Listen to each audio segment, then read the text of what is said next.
Welcome back to our YouTube channel, ladies and gentlemen. After William Ruto begged Raila Odinga for that handshake that was implemented in KICC, many experts feel that William Ruto is very disparate and very vulnerable.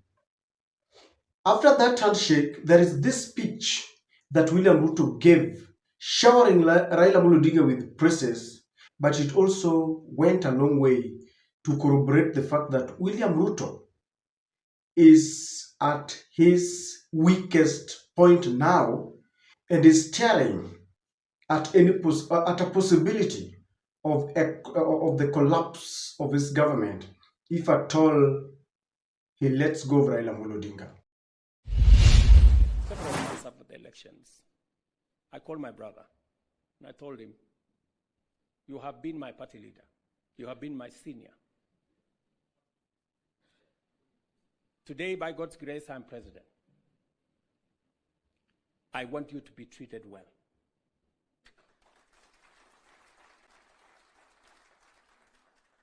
And I will do whatever it takes to make sure that you have respect in Kenya." And I am not doing this so that for any other reason that is selfish to me. I am doing this because I'm a younger person. You are an elder as far as I'm concerned, by age. And the contribution you have made to this Kenya deserves respect and regard.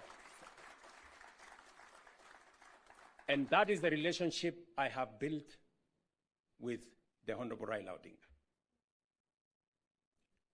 And I am very clear in my mind that going into the future, it will take more than Raila Odinga and myself. It will take every one of us to pull this country together and to achieve the things that will change Kenya for the better. And as you all know, in politics, leaders don't just perform some duties because they like it. They are forced by circumstances. Don't think that William Ruto loves Raila so much. He just wants to protect his presidency. In this video, I want to reveal to you just how indirectly William Ruto is revealing to us that indeed Raila won the 2022 elections. I also want to reveal to you just how indirectly or directly the loss of the Democratic Party in the US and the resignation of Meg Whiteman has really hurt William Ruto and forced him to look for Raila Odinga. Before we do this, allow me once again to present to you this young lady, Hope.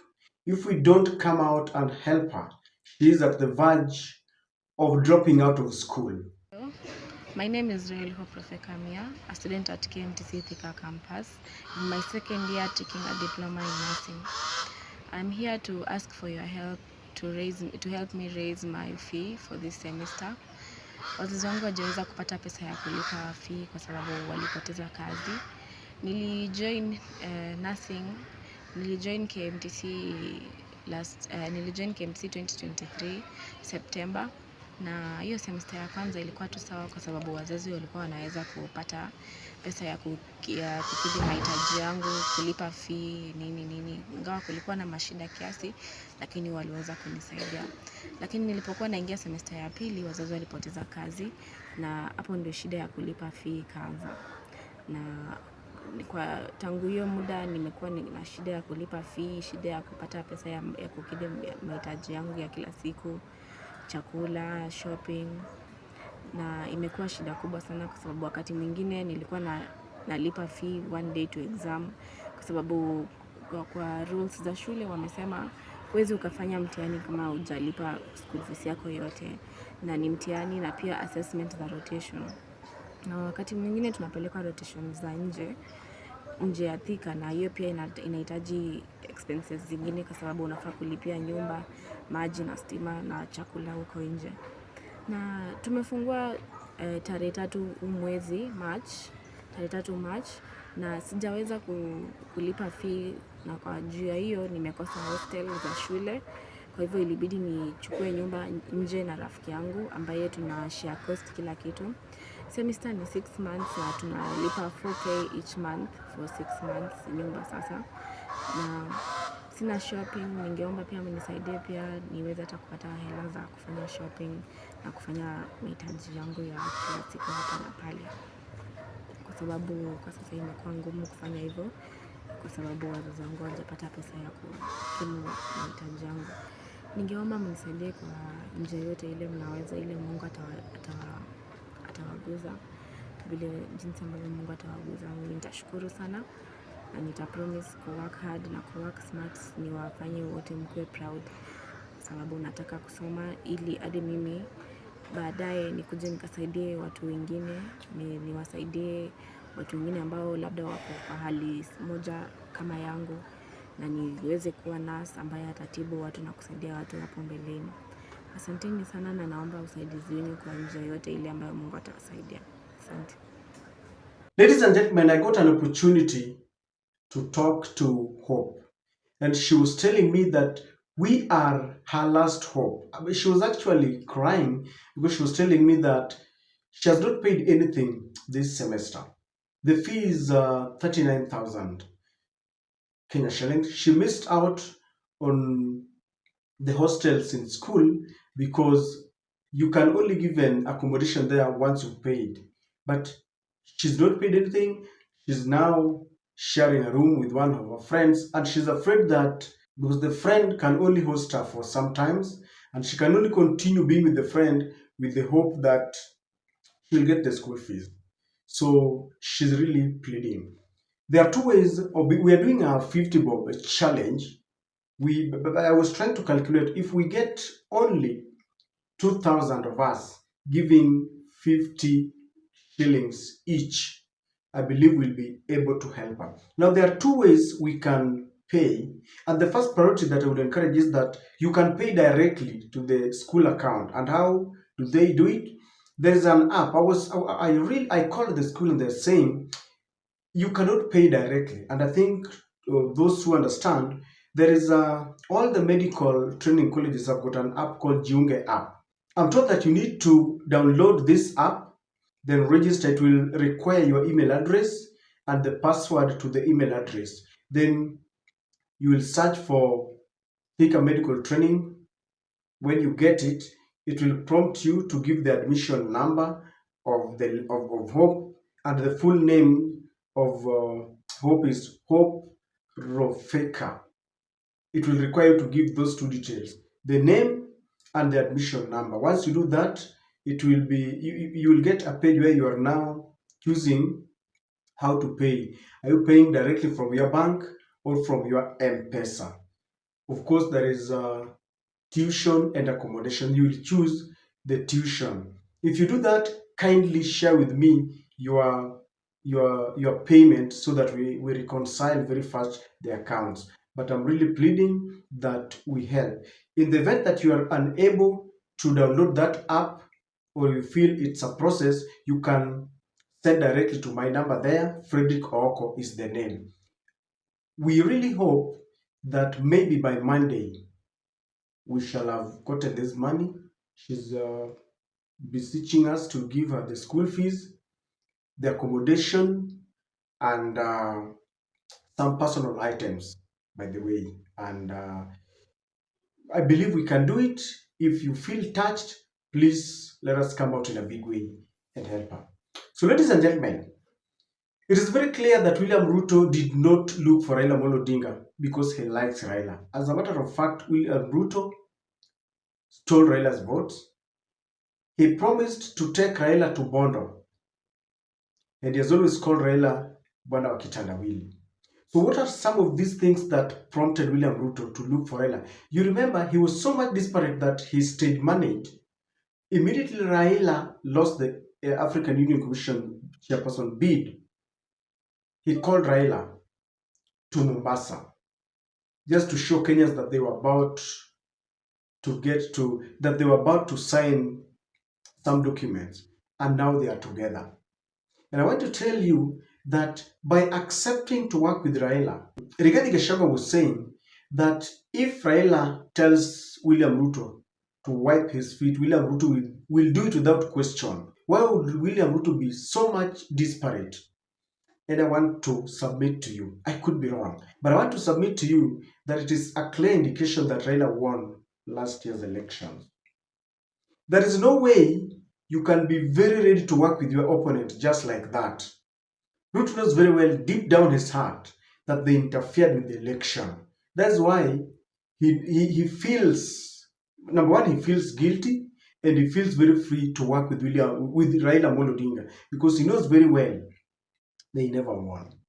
It is also very true that Mount Kenya votes were very crucial to William Ruto. Now that he has lost Mount Kenya, William Ruto understands very well that he must compensate the mountain vote. And how can he do it?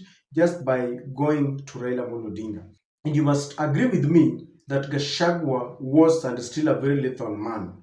William Ruto is living in a very delicate situation now. You know that Meg Whitman was the pillar of William Ruto's leadership in the country. William Ruto actually came to power as a result of being catapulted by the international powers, especially the USA, under the leadership of Joe Biden.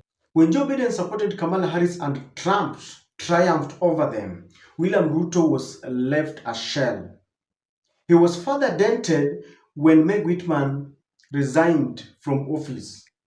Now William Ruto knows very well that his very friend Joe Biden is not in power, and therefore, if he messes up, Donald Trump might not rush very fast the way Joe Biden used to send Chris Coons, the Delaware senator.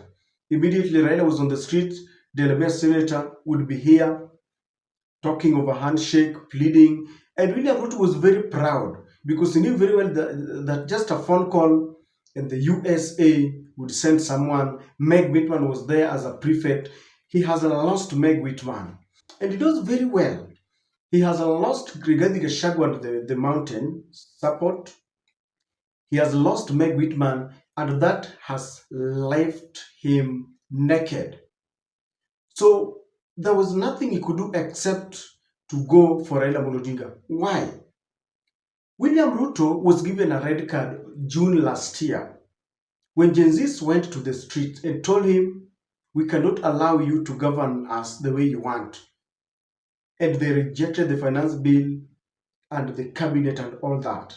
And William Ruto knows that should Raila decide to go to the street with the massive support and join Gen Zs, that will be the end of him. No one will be coming from the US to help him. And I'm sure that wherever William Ruto is, it pains him that Joe Biden's administration is no longer there. Meg Whitman has resigned. They kicked out Rigathi Gachagua. He is now pleading with Raila because Raila was an opponent, a competitor, and that is the only way he can survive.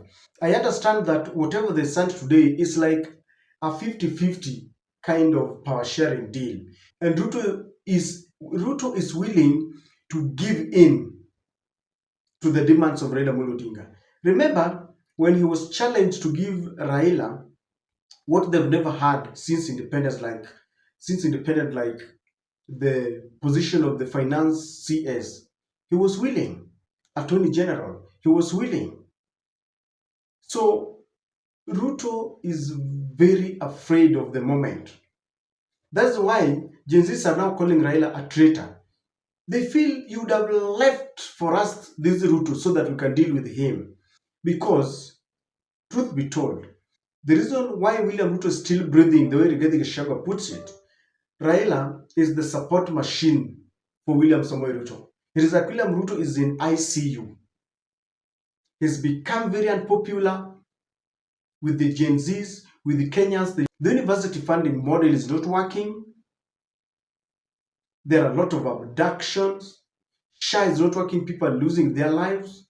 Civil servants are being deducted quite a lot of money. And so William Ruto has detached himself from the people of Kenya. The reports from the Auditor General and the Controller of Budget are making Kenyans even to be angry by the day. So if Raila would wake up and say nimekata, William Ruto knows very well he will go home. And so I want to humbly submit to you that William Ruto is not looking for Raila because he likes him, but that is the nature of power. He must survive at all cost, and that is why he sought for Raila's support. I don't know what you think. Do you feel that the resignation of Meg Whitman dented William Ruto's ability to hold? Do you think that the loss of the Democrats and the subsequent win of Donald Trump, the Republicans, also affected William Ruto in some way? Yes, it did. And that is why William Ruto is now trying to come in close to ensure that he's now enticing Raila Odinga. He's now endearing himself to the Azimio supporters or ODM supporters. And that's why I'm saying that indeed he has accepted that Raila won. Otherwise, he cannot accept to work with someone he knows very well is an entity. He must also accept, we must accept that Rigathi is a force to reckon with, because Ruto fears that Rigathi can mess him. And that's why he went for Raila Odinga.